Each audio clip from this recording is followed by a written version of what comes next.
বলিয়া বান তই নাহিবি দুনাই কৃষকৰ সাৰথি আশাৰ কঠীয়া তই নিনিবি উটাই। নমস্কাৰ, মই ৰাজীৱ শদিয়া। মই উপস্থিত আছোঁ মোৰ জন্মভূমি শদিয়াৰ পুৰণি লখিমপুৰীয়া গাঁৱত। আপোনালোকে যে এই নদীখন দেখিছে, এখন কুন্দিল নদী। আপোনালোকে হয়তো ভাবিছে এই নদীখন আগৰ পৰা এনেকৈ আছে। নহয়, নদীখন বহুত দূৰত আছিলে। এতিয়া য'ত নদীখন আপোনালোকে দেখিছে তাত এই পুৰণি লখিমপুৰীয়া গাঁওখন আছিলে। এইবাৰ বানে চাওক কি অৱস্থা কৰিলে এই গাঁওখনৰ। গতিকে প্ৰথমতে মই বলিয়া লুইতক ক'ব খুজিছোঁ, বৰলুই তই আনিলি বলিয়া বান, ফেনে ফুটুকাৰে ঘৰ দুৱাৰ ভাঙিলি, কাঢ়ি নিলি ভঁৰালৰ ধান, কাঢ়ি নিলি ভঁৰালৰ ধান।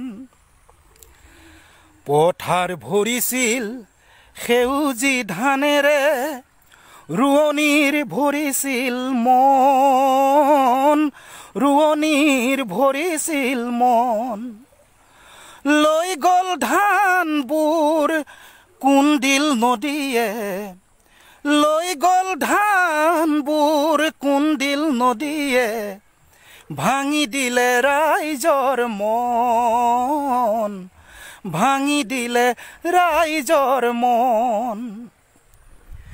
গাঁও ভুঁই ভৰিলে ৰূপালী বালিৰে, পাৰো যে নোহোৱা হ'ল, পাৰো যে নোহোৱা হ'ল। সেয়েহে ৰাইজৰ আনন্দ মনবোৰ লুইতে কাঢ়ি লৈ গ'ল, লুইতে কাঢ়ি লৈ গ'ল। বৰলুই তই আনিলি বলিয়া বান, ফেনে ফুটুকাৰে ঘৰ দুৱাৰ ভাঙিলি, কাঢ়ি নিলি ভঁৰালৰ ধান। গতিকে গানেৰে মই কি ক'ব বিচাৰিছোঁ নিশ্চয়কৈ আপোনালোকে বুজি পাইছে। এতিয়া কথা হ'ল, এই যে গৰাখহনীয়া হওক, এই যে বানপানী, এই বছৰে অকল অহা নাই। আপোনালোকেও জানে, আমি সকলোৱে জানো, প্ৰতি বছৰে আহে। আৰু প্ৰতি বছৰে এই বানপানীৰ নামত কিছুমানে ৰাজনীতি কৰে, কিছুমানে নাটক কৰে। কেইটামান আলু, অকণমান ডাল, অকণমান চাউল লৈ কিছুমানে ৰাজনীতি কৰিব আহে, কিছুমানে নাটক কৰিব আহে। মোৰ এটাই অনুৰোধ, এই ৰাজনীতি নাটকবোৰ আপোনালোকে বাদ দিয়ক। এই মানুহবোৰ কিন্তু বেলেগ মানুহ নহয়, আমাৰ থলগিৰি মানুহ, আমাৰ খিলঞ্জীয়া মানুহ, আমাৰ ভাই ককাই। অকল এই গাঁওখনৰ কথাই নহয়, অসমৰ যিমানবোৰ গাঁৱত এই পৰিস্থিতি হৈছে, প্ৰতিখন গাঁৱলৈ আপোনালোকে যাওক। আৰু আপোনালোকে যদি, মই বিশেষকৈ চৰকাৰক কৈছোঁ, আপোনালোকে যিহেতু জাতিৰ মাটিৰ কথা কৈছিল, গতিকে আপোনালোকক অনুৰোধ জনাইছোঁ, এই বানপানীক লৈ, গৰাখহনীয়াক লৈ আপোনালোকে ৰাজনীতি নকৰি এটা স্থায়ী সমাধানৰ পথ আপোনালোকে বিচাৰক। আৰু এটা স্থায়ী সমাধান আমাক লাগে, আৰু অসমৰ প্ৰতিজন বানপীড়িত ৰাইজে তাকে কামনা কৰে। গতিকে অনাগত দিনত আমি আশা কৰিছোঁ এটা স্থায়ী সমাধান হওক, বানপানী এটা স্থায়ী সমাধান হওক, গৰাখহনীয়া এটা স্থায়ী সমাধান হওক। আমাৰ খিলঞ্জীয়া মানুহবিলাক যাতে আলাই অথনি নহয়, তাৰ বাবে কিন্তু আমি চৰকাৰ, দল, সংগঠন সকলোৱে কিন্তু এক হৈ এই স্থায়ী সমাধানৰ কথা আমি চিন্তা কৰিব লাগিব। ধন্যবাদ। জয় অসম। আপুনি স্কুলত তেওঁক নামভৰ্তি কৰোৱালে, বিদ্যালয়লৈ তেওঁ গৈছে, বিদ্যালয়লৈ গৈছে, তেওঁ পঢ়া শুনা কৰি আছে, প্ৰতিটো পৰীক্ষাত তেওঁ উত্তীৰ্ণ হৈছে। এটা সময়ত তেওঁ বিদ্যালয়খনৰ পৰা ওলাই গৈছে, উভতি আহোঁতে এখন হাতত চাৰ্টিফিকেট, বিদ্যালয়খনৰ এখন মানপত্ৰ তেওঁ পাইছে যে ইয়াৰ পৰা তেওঁ উত্তীৰ্ণ হৈছে বা এইটো বিভাগত উত্তীৰ্ণ হৈছে। ঘৰখনত একেলগতে আপোনাৰ আৰু এগৰাকী সন্তান আছিল, কিন্তু আপুনি সেই সন্তানক স্কুলত নাম লগাই দিয়া নাই, বিদ্যালয়ত নাম লগাই দিয়া নাই।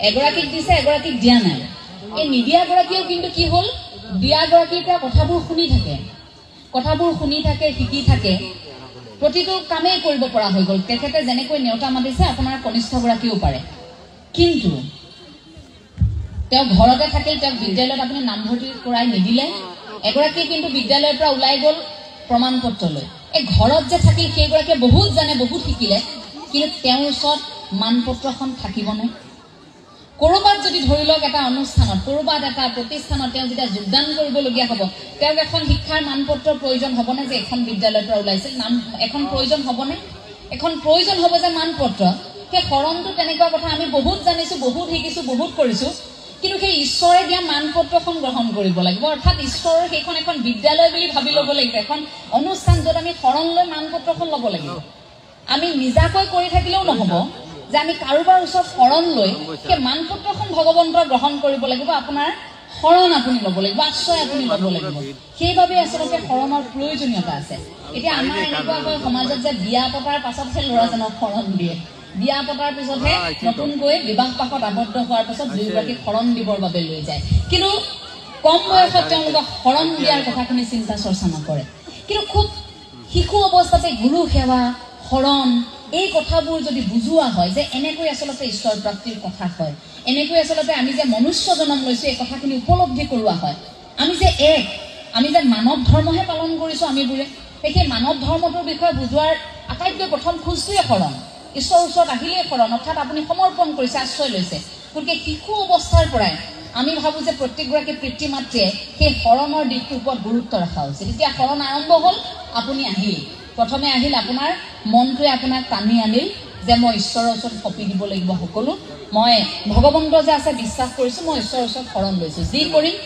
ঈশ্বৰৰ মতে কৰিম যি কৰিম মানুহৰ বাবে কৰিম ইয়াত ব্যক্তিগত স্বাৰ্থ নহয় আৰু অসৎ পথেৰে নাযাওঁ কাৰণ ভগৱন্তই সকলো দেখি আছে গতিকে ঈশ্বৰৰ ওচৰত প্ৰতিশ্ৰুতিবদ্ধ হৈ সৎকৰ্ম কৰিম বুলি আপুনি শৰণ লৈছে আৰম্ভ হ'ল আপোনাৰ মনৰ শৰণ আপুনি গ'ল তালৈ সেয়া আপোনাৰ শৰীৰৰ শৰণ আপুনি নোযোৱাকৈ ঘৰৰ পৰা শৰণ নহ'ব আপুনি গ'ল অনুষ্ঠানলৈ আপোনালোক আজি আহিছে যেনেকৈ সেয়া শৰীৰৰ শৰণ আৰু তাৰ পাছত আহিলে বাক্যৰ শৰণ অৰ্থাৎ আপুনি শুনিবও লাগিব এই শুনা সভাসদ সাধু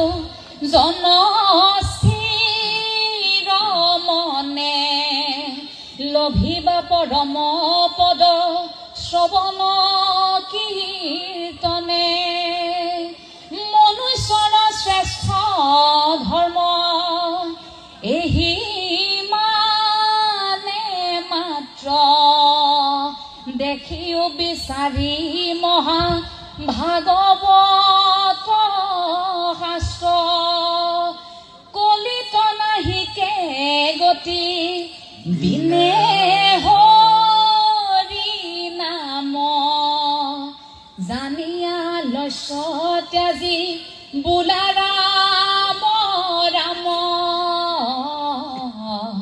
হৰি ৰাম ৰাম ৰাম ৰাম এই যে ভাগৱত শাস্ত্ৰৰ কথা আমি শুনি নতিয়া কথা শুনিলেহে গৈছে মনৰ সংশয় সেইটো ভগৱন্তই অৰ্জুনক কৈ থৈ গৈছিল যে তুমি শুনিব লাগিব শুনি তুমি যোৱা আগবাঢ়ি জ্ঞানৰ জৰিয়তে তোমাৰ মনৰ সংশয়বোৰ দূৰ কৰি তুমি কৰ্ম মাৰ্গেৰে এতিয়া যোৱা এই যে আমি কওঁ ভক্তি মাৰ্গ কৰ্ম মাৰ্গ সাধনা বুলি যে আমি কওঁ সেই তাত এই কথাটো তাত সংযোজন হৈ থাকে সেয়া আৰম্ভ হয় বাক্যৰ শৰণেৰে অৰ্থাৎ আপুনি শুনিবও লাগিব আপুনি ক'বও লাগিব এতিয়া বহু সংখ্যকে এই কথাষাৰ কয় যে এই ভাগৱত পাঠ কৰি আছে ভাগৱত শুনিনো সি কিমান ভাল হৈছে এই প্ৰাৰ্থনা গাই আছে বৰ একেবাৰে নামে মূৰত ধৰিছে ই নাম গাই কিডাল কৰিছে সমালোচনা কৰে হয়নে বেছিকৈ এতিয়া ময়ে বেছিকৈ এইটো ব্যক্তিগত কথা আমিয়ে যেতিয়া ঈশ্বৰৰ কথা বেছিকৈ ক'বলৈ আৰম্ভ কৰিছোঁ আমাকে আক্ৰমণ কৰিছে এইগৰাকী ভগৱানৰ বাহিৰে ক'বলগীয়া একো নাই নেকি গুৰুজনাৰ বাহিৰে ক'বলগীয়া একো নাই নেকি বুলি আমাক কয় কিন্তু এই ভগৱন্তৰ কথাত ইয়াত যে এটা সুকীয়া মাদকতা আছে ইয়াত যে এটা প্ৰাপ্তি আছে মানুহ হিচাপে আমি যে আপুনি মই